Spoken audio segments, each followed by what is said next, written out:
जंगल का राजा एक ही होता है।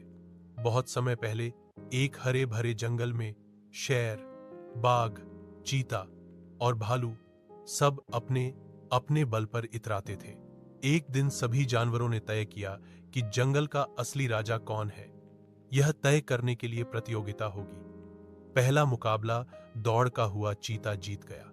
दूसरा ताकत का हुआ, भालू ने सबको पछाड़ दिया। तीसरा दहाड़ का हुआ, शेर की आवाज से पूरा जंगल कांप उठा।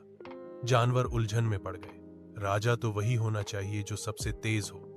चीता बोला, नहीं, राजा सबसे ताकतवर होना चाहिए। भालू बोला। बाघ बोला, राजा को सबसे खतरनाक होना चाहिए। तभी जंगल के बुजुर्ग हाथी ने कहा, राजा सिर्फ ताकत या तेजी से नहीं बनता।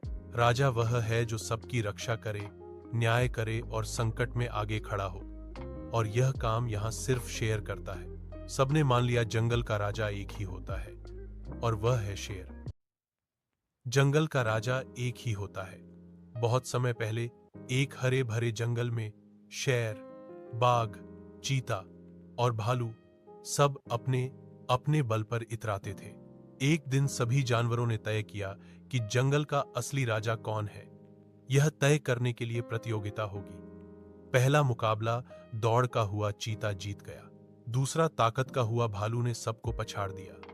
तीसरा दहाड़ का हुआ, शेर की आवाज से पूरा जंगल कांप उठा। जानवर उलझन में पड़ गए। राजा तो वही होना चाहिए जो सबसे तेज हो। चीता बोला, नहीं, राजा सबसे ताकतवर होना चाहिए। भालू बोला। बाघ बोला, राजा को सबसे खतरनाक होना चाहिए। तभी जंगल के बुजुर्ग हाथी ने कहा, राजा सिर्फ ताकत या तेजी से नहीं बनता। राजा वह है जो सबकी रक्षा करे, न्याय करे और संकट में आगे खड़ा हो।